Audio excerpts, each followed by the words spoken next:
Sometimes we dismiss the British landscape as inferior to offerings abroad, a view often expressed through ignorance.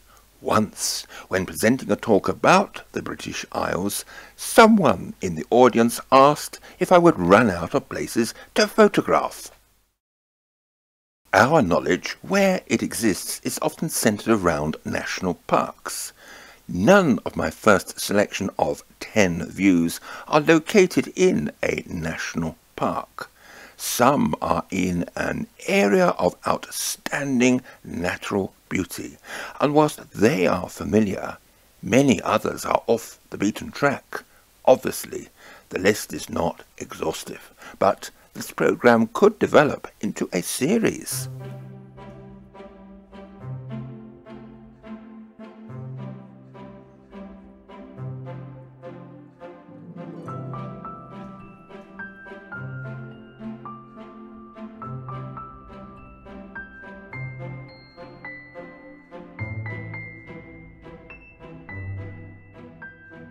Beginning near the tip of Cornwall are the Crowns, abandoned tin mines near Botalloch, a good place to get away from coach parties heading for Land's End.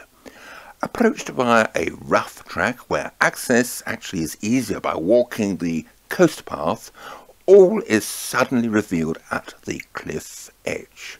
Precariously sited below on a rocky ledge are the remains of two engine houses.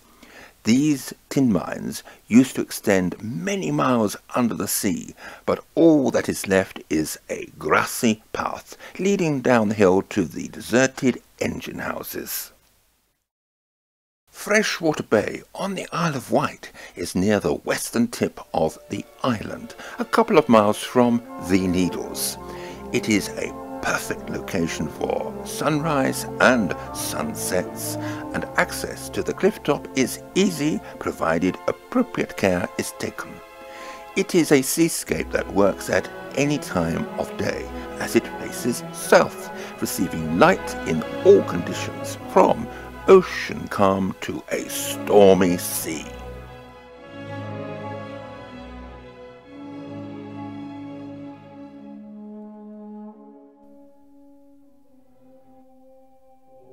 Cambridge is busy at the best of times.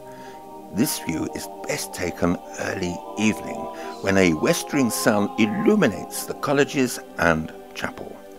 This shot was taken under a stormy sky. I got wet and suffered for my art whilst waiting for a sunny interlude. Viewpoint from the road is restricted, as a fee is necessary to enter the college grounds.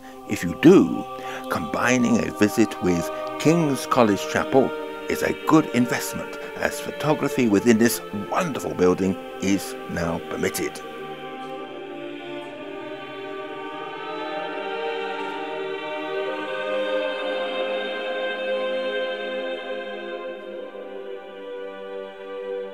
Carcaradoc, Shropshire, is for the energetic. There is no road to the top. A good viewpoint that shows the hill's impressive profile is from across the valley at Rectory Wood, Church Stretton, on the lower slopes of Longmynd. My climb to the top was late afternoon in winter, when a low sun emphasized the contours of its hill fort. Clarity was superb. The Wrekin clearly visible northwards, the Clee Hills and Wenlock Edge to the south, even the Black Mountains to the west in Wales. The Cloud, bordering Cheshire and Staffordshire, was not included in the Peak District National Park, the boundary meandering a little to the east. As with Carcaradoc, you have to walk, but paths are good.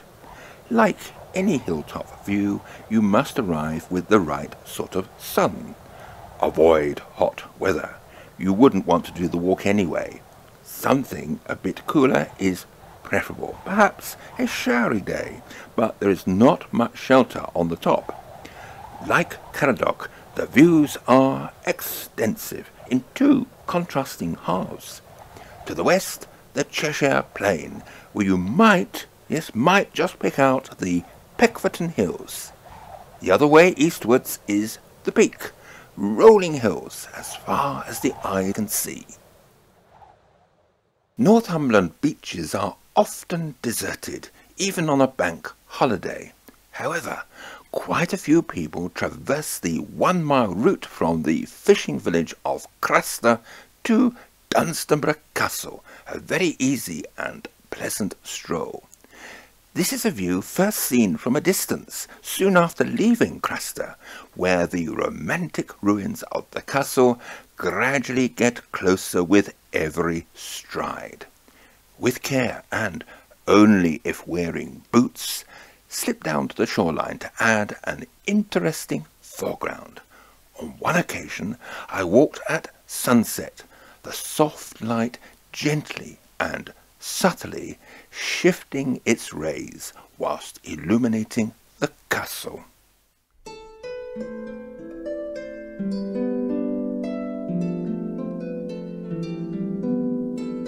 Rossini Bay on Gower gets busy, but I make no apology for including it, because the prospect from the cliff is truly jaw-dropping.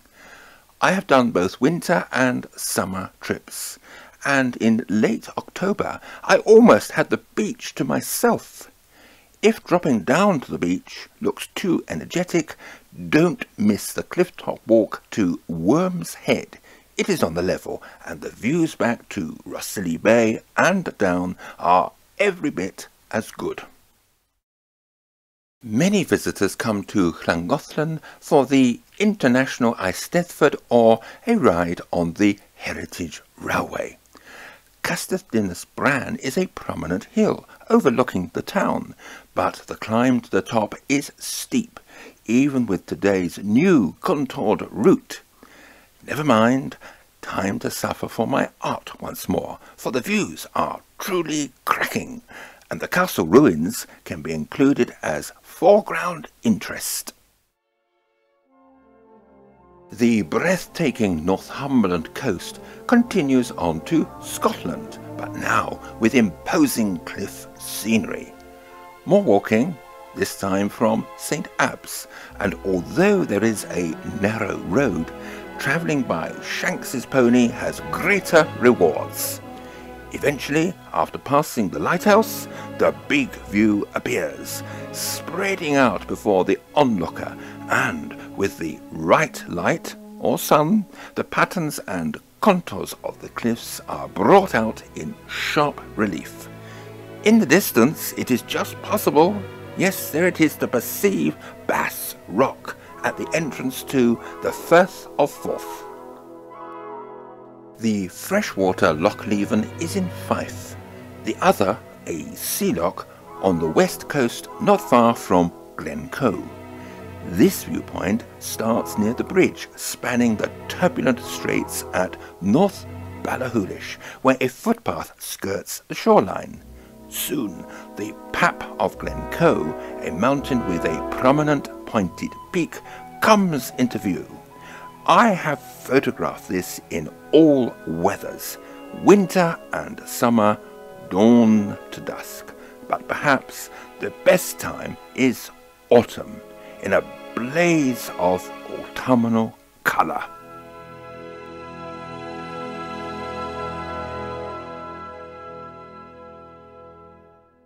At the beginning of this programme, I stated that this listing of 10 great views of Britain was not exhaustive. Therefore, like all good films, there may be a sequel. Watch this space.